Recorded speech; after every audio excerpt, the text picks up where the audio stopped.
The Bachelor of Arts by R.K. Narayan. The bachelor of arts एक लड़के की कहानी है जिसका नाम है चंद्रन। चंद्रन मालगुडी के अल्बर्ट मिशन कॉलेज में इतिहास का एक होशियार और लोकप्रिय छात्र है। वह अपनी बुद्धिमत्ता और प्रसिद्धि के लिए कॉलेज में जाना जाता है। एक दिन नाटेसन, जो यूनियन सेक्रेटरी है, उसे कॉलेज वाद विवाद प्रतियोगिता में बोलने के लिए कहता है। विषय बहुत ही अनोखा है। इतिहासकारों को पहले मारा जाना चाहिए। यह विषय उसके अपने विषय पर हमला था। फिर भी चंद्रन एक मजाकिया और चतुर भाषण तैयार करता है। वह मंच पर शानदार भाषण देता है और सबका दिल जीत लेता है। सभी तालियां बजाते हैं, छात्र, प्रोफेसर, यहां तक कि उसका सख्त इतिहास का शिक्षक प्रोफेसर राघवाचार्य भी। चंद्रन की कॉलेज में प्रसिद्धि और भी बढ़ जाती है।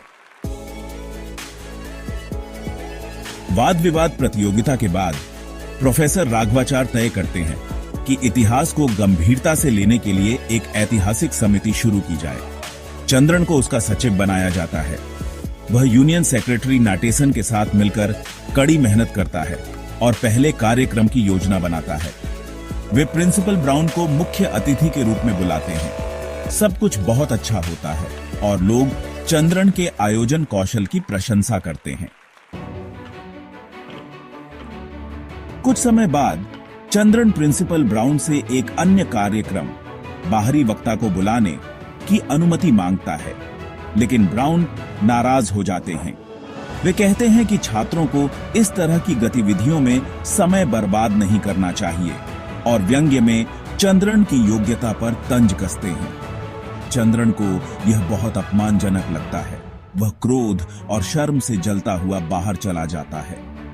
यह उसके अंदर बढ़ते भावनात्मक संघर्ष की शुरुआत होती है। कुछ ही हफ्तों में परीक्षा आने वाली होती है और चंद्रन महसूस करता है कि वह सह पाठ्यक्रम गतिविधियों में बहुत समय बर्बाद कर चुका है। वह एक सख्त पढ़ाई का समय निर्धारण बनाता है और खुद को कमरे में बंद कर लेता है। लेकिन जैसे ही वह पढ़ाई पर ध्यान केंद्रित करने वाला होता है, ध्यान भंग हो जाता है क्योंकि उसकी मां शिकायत करती है कि कोई आदमी उनके बगीचे से फूल चुरा रहा है। ये फूल रोज पूजा के लिए इस्तेमाल होते हैं। एक दिन चंद्रन उस चोर को पकड़ता है। वह एक शांत, साधु जैसे कपड़े पहने व्यक्ति होता है। वह कहता है कि वह भी पूजा के लिए प्रकृति के फूल लेता है। अंततः दोनों एक समझौता करते हैं। वह हर दिन सिर्फ कुछ फूल ही लिया करेगा। चंद्रन मुस्कुराता है कि जीवन की सबसे छोटी चीजें भी बड़े योजनाओं को बाधित कर सकती हैं।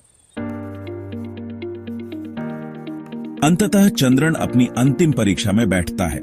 वह कड़ी मेहनत करता है और अच्छा लिखता है। कुछ दिन चिंताजनक बीतते हैं। फिर परिणाम आता है। वह पास हो गया है। अब वह बैचलर ऑफ आर्ट्स बन गया है। उसके परिवार में खुशी छा जाती है, विशेष रूप से उसके पिता H.C. वेंकटचल अय्यर, जो एक सेवानिवृत्त जिला न्यायाधीश हैं। चंद्रन को गर्व होता है और वह खुद को वयस्क जीवन के लिए तैयार महसूस करता है। एक शाम जब वह शांत सरयू नदी के किनारे टहल रहा होता है तो उसे एक सुंदर लड़की दिखाई देती है, मालती, जो अपनी छोटी बहन के साथ खेल रही होती है। वह मासूम, गरिमामयी और चंचल होती है। चंद्रन उसकी ओर तुरंत खींचा चला जाता है। वह रोज नदी किनारे टहलने लगता है, बस उसे फिर से देखने के लिए। चंद्रन को मालती से एकतरफा प्रेम हो जाता है। अपने वफादार दोस्त मोहन की मदद से वह पता लगाता है कि मालती मिल स्ट्रीट में रहती है। अब उसका दिल पूरी तरह उसी में लग चुका है। वह उसके बारे में सपने देखता है, दूर से उसे निहारता है और मानने लगता है कि वे एक दूसरे के लिए ही बने हैं। चंद्रन उससे सीधे बात करने की हिम्मत नहीं करता। वह बस चुपचाप उसे देखता रहता है। यह एक शर्मीला, मासूम प्रेम होता है। वह उस पार्क में भी जाने लगता है जहां मालती कभी कभी शाम को आती है। लेकिन कई बार मालती नहीं आती और चंद्रन उदास, टूटा और खाली मन से घर लौटता है। वह अपनी डायरी में कविताएं लिखता है। उसके मन में सिर्फ प्रेम और सपने भरे रहते हैं। आखिरकार चंद्रन अपने माता पिता को मालती के बारे में बताता है और कहता है कि वह उससे शादी करना चाहता है। उसके पिता खुले विचारों वाला होता है और उसके परिवार से बात करने को तैयार हो जाता है, लेकिन उसकी मां को जाति, परंपरा और खासकर कुंडली की चिंता होती है। वे चंद्रन की कुंडली ज्योतिषी को दिखाते हैं। परिणाम बुरा आता है। उसमें मांगलिक दोष होता है जिसे पत्नी के लिए अशुभ माना जाता है। गणपति, शास्त्रीगल और श्रोतिगल जैसे विवाह मध्यस्थ मालती के परिवार से संपर्क करते हैं, लेकिन वे कुंडली नहीं मिलने के कारण प्रस्ताव ठुकरा देते हैं। चंद्रन टूट जाता है। वह खाना पीना, बोलना, चलना छोड़ देता है। उसकी आंखें बुझ जाती हैं। उसका मन शून्य हो जाता है। वह मालती को एक दर्द भरा भावुक पत्र लिखता है, जिसमें वह उससे विनती करता है कि वह 2 साल इंतजार करे, जब ज्योतिषीय दोष समाप्त हो जाएगा। लेकिन मोहन वह पत्र छिपा देता है, क्योंकि उसे पता होता है कि मालती की सगाई पहले ही हो चुकी है और वह जल्द ही अपने माता पिता की इच्छा से विवाह करने वाली है। चंद्रन को इस बात की जानकारी नहीं होती। अब हर दिन उसके लिए भारी हो जाता है। एक दिन जब चंद्रन अपने मित्र रामू के साथ टहल रहा होता है, तो उसे चौंकाने वाली खबर मिलती है। तुझे याद है वो लड़की जिससे तू प्यार करता था? उसकी शादी जल्दी ही होने वाली है। यह सुनकर चंद्रन भीतर से टूट जाता है। फिर भी वह पार्क और नदी के किनारे जाता है, आंखों में आंसू लिए, किसी चमत्कार की उम्मीद करता हुआ। लेकिन मालती फिर कभी नहीं आती। एक दिन चंद्रन अपने दोस्त मोहन से कहता है कि वह मिल स्ट्रीट चले, ताकि वह मालती को देख सके और जान सके कि वह ठीक है। लेकिन मोहन जाने से मना कर देता है। लेकिन उस दिन चंद्रन की तड़प इतनी बढ़ जाती है कि वह खुद को रोक नहीं पाता।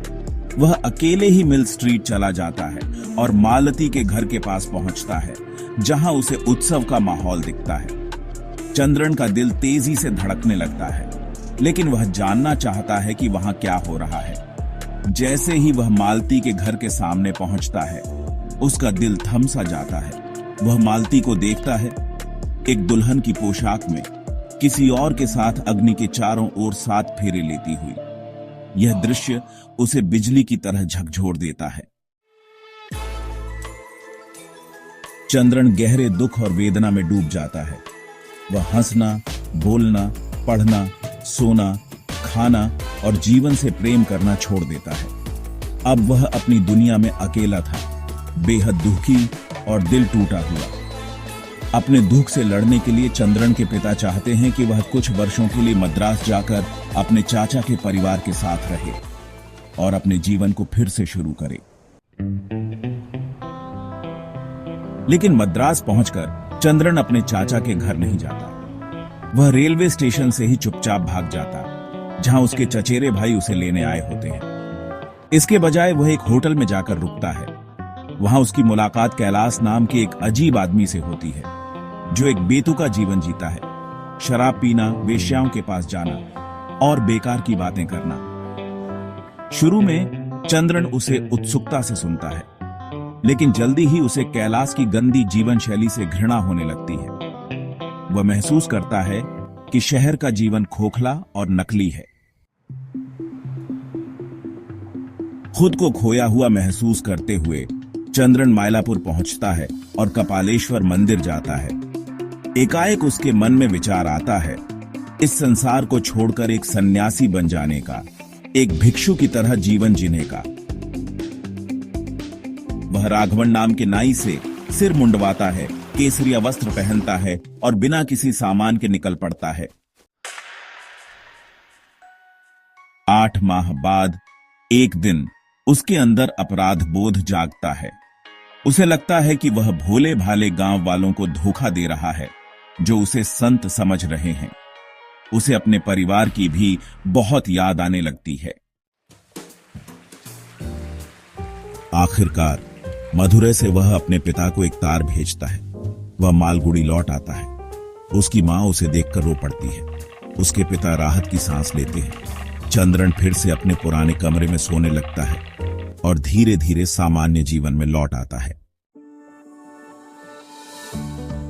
अपने माता पिता के साथ रहते हुए चंद्रन को पता चलता है कि जब वह चला गया था, उसकी मां का एकमात्र काम भगवान से उसकी सुरक्षा की प्रार्थना करना था और उसके पिता ने मद्रास को 5 बार खंगाल दिया था। अब जब वह घर लौट आया है तो चंद्रन अपने जीवन को दोबारा बनाने की सोचता है। वह विचार करता है सरकारी नौकरी, अध्यापन, व्यवसाय। कई चर्चाओं और भ्रम के बाद उसे मालगुडी में द डेली मैसेंजर नामक अखबार का एजेंट बनने का मौका मिलता है। वह मेहनत करता है, चतुर मार्केटिंग योजनाएं बनाता है। धीरे धीरे वह शहर का एक सम्मानित और सफल व्यक्ति बन जाता है।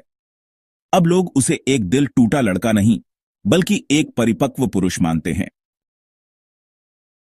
चंद्रन के पिता उसके लिए एक विवाह प्रस्ताव लाते हैं, सुशीला, जो तालापुर के एक प्रतिष्ठित वकील की बेटी है।